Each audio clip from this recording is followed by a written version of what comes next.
Hello, this is Sheshachalam from Astroguide Mysore.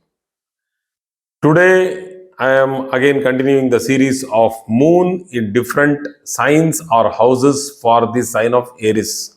That is for Aries Ascendant. This is purely for Aries Ascendant. All these days you have seen transit, so don't get confused with Aries Moon. This is for Aries Lagna. So, moon in the third house means it can be placed over the nakshatras of Mrighasira, Ardra, and Punarvasu. So we know that Mrighasira splits into two equal parts in Taurus and Gemini. That is the Purvardha, that is the first part, comes in the last two amshas of Taurus, and the Uttarardha, that is the last two parts, that is the third pada and the fourth pada, that is the third quarter and the fourth quarter falls as the first Navamsha and the second Navamsha of Gemini. So after that you have Ardra 1, 2, 3, 4, then you have Punarvasu 1, 2 and 3. So it is 2, 4, 3. Totally 9 Navamshas or 9 padas. Padas means quarter of a nakshatra. So moon can be either placed on Mrighasira Nakshatra, which is a fantastic placement, and also be placed on Aradra Nakshatra, that is Rahu's star. So think of it, Rahu makes the person very aggressive, and this is the star which actually is in the middle of Gemini.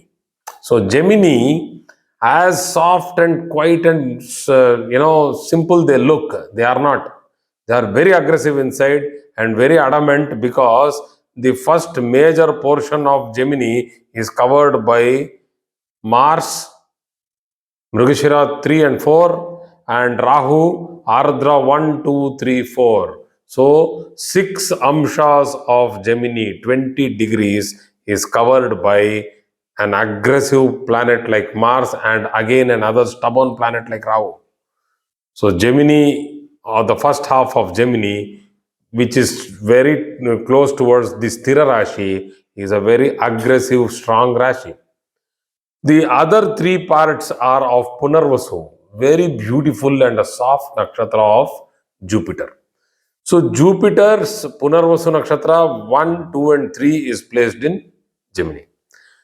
The Navamsha of Gemini starts from the sign of Tula Rashi, that is Libra, and goes on like Libra, Scorpio is for Mrighasira 3 and 4. Then you have 1, 2, 3, 4 Ardra Nakshatra in Sagittarius, Capricorn, Aquarius, and Pisces. The last three parts are Aries, Taurus, and Gemini for Punarvasu Nakshatra.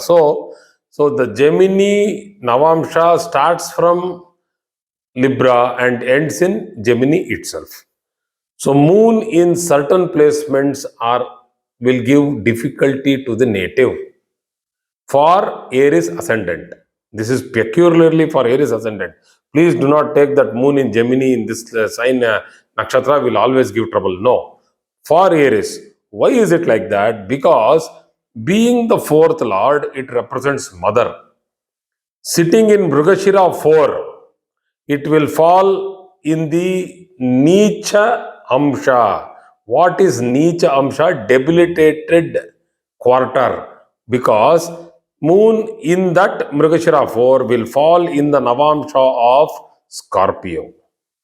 So, whenever the person goes through the moon's dasha bhukti or dasha or bhukti, that is major period or sub period, the native can go through difficulties with regard to his relationship with mother, or with regard to the health of his mother, hospitalization expenditure, etc.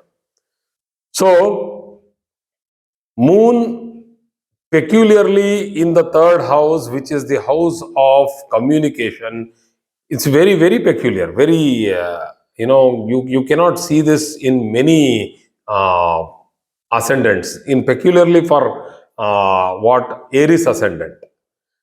Gemini is a very sweet spoken, soft, and very humble Rashi. So when moon is placed in that particular placement, it makes the person have a sweet and captivating voice. Very nice voice. The person can take the audience attention very easily. So people who want to get into performing arts, like singing, like music, like musicians, even performance in stringed music, stringed instruments, or like guitar, Casio, everything. So wherever the music comes out, the rhythm, that rhythm is good when moon is placed in the third house, because it's also placed on the arms and the fingers. So the upper part of the native will generally be slender, more feminine characters when moon is in the third house. Though masculinity for females, it's a fantastic position with moon in the third house. Feminine characters for a female, good. But if the same feminine characters comes to a male, it looks a little different. I'll not call it odd, because sometimes it looks good also. Like you never have seen the picture of Krishna with huge mustache and a beard and a solid muscle built body. No, you have not seen that. It's so attractive because you have the merging of the moon with the Lagnadipati or the third house, giving a feminine kind of a character to Krishna. And that character is so captivating because it's so mesmerizing. So, people with third house moon for Aries Lagna in the Gemini, these people can attract, and they have very good charisma. So, the fourth house falls in the sign of Karkataka Rashi, that is the Cancer sign, and moon is placed in the 12th from the 4th. So it is a loss to the 4th house. So, what is a loss to the 4th house is that the person can continuously keep changing residence, because a fast moving planet like moon in a dual sign like Gemini might cause continuous change in residence. Maybe he is in a transferable job. That is how you have to do the interpretation. So, very hot tempered, very short tempered, because of the fast moving planet like, moon being placed in the Ardra Nakshatra or in Mrighasira Nakshatra, fourth pada. I am not talking especially of the third pada, because the third pada of Mrighasira is a fantastic position for Aries, because it gives rise to a beautiful yoga for business. Because in the Navamsha, moon is placed in the seventh house from the ascendant sign of Aries. Maybe the ascendant might be placed anywhere else, but moon being placed in the Tula Rashi, you all know, is represented by scales. So, a scale clearly represents a person who has the mindset to do business. It's not that he has a fickle minded. Yes, it is there, but it is also that when moon is placed in Libra, the person will have an attitude to do business. Moon is liquid currency, it's fast moving money. So, being placed in the house of business, that is for Mrighashira Nakshatra, third pada, it's a fantastic placement for Aries.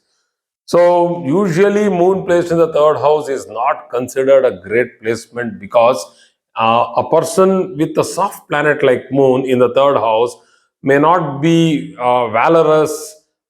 Physically, he may not be very strong. So, that is why I told you that it's a feeble disposition for the upper part of the body. But his mind runs so fast that he can achieve what others can achieve through the brain. That is his brilliance. So, distance from mother is seen, sore throat, often and often getting infections of the throat is seen because of its position in the Ardra Nakshatra. The second tough position of moon is when it is in the sixth in the Navamsha, that is in Virgo. And Virgo happens not in Gemini because it starts from Libra. So for Aries ascendant, it will not fall in the sixth Navamsha of Virgo. But in case the ascendant moves in such a way, like let us say in Aries, it was in the second quarter. So second quarter, that means Aries Navamsha will fall, the Lagna will fall in Taurus. And for example, if Moon was debilitated in the Navamsha because of its position in Mrighasira 4, it becomes the seventh. It becomes the seventh. This causes a little bit of difficulty, not little bit, difficulty in married life. So when we go from D1 to D9, a lot of things are there. So we cannot simply just jump over situations or charts. We need to go through them in detail. So these are the actual points which we discuss, and we, I and my wife, we sit and discuss, and we do a lot of contemplation when we do birth time rectification. When Moon goes to this particular Namamsha, when the ascendant moves from one point to another point, when it is striking 1-7 or 1-8, then what is actually happening? 8-6 combination. So the same thing in the D10 chart, in the Saptamsha, that is the D7 chart, matters a lot with regard to the intensity of the event for the native, which can be easily correlated in the birth time rectification. So going ahead, they talk a lot and give free advices, as the Jupiter being in the third house. For this also, Moon being the fourth lord sitting in the third house, they talk a lot, and they are very unnecessarily, they talk things which are not required. So Moon in Gemini for Aries ascendant, people have to curb unnecessary talking. And also, if it is malefically posited in the third house, these people become introverts. Usually, Aries ascendant people are extroverts, but when they have a problem like stammering, like having staggered thought, so that is because of the placement of either Ketu with Moon, or a retro Saturn with Moon, or a retro Mercury with Moon in the third house. Gives a lot of distractions, ADHD problems, problems of fear, intimidation. They don't want to come out in the public. So Moon in the third house is not such a great combination, but it also has its good things. As I said earlier, that they have a sweet and a captivating voice, and also a very mesmerizing character. Thank you very much for today's class.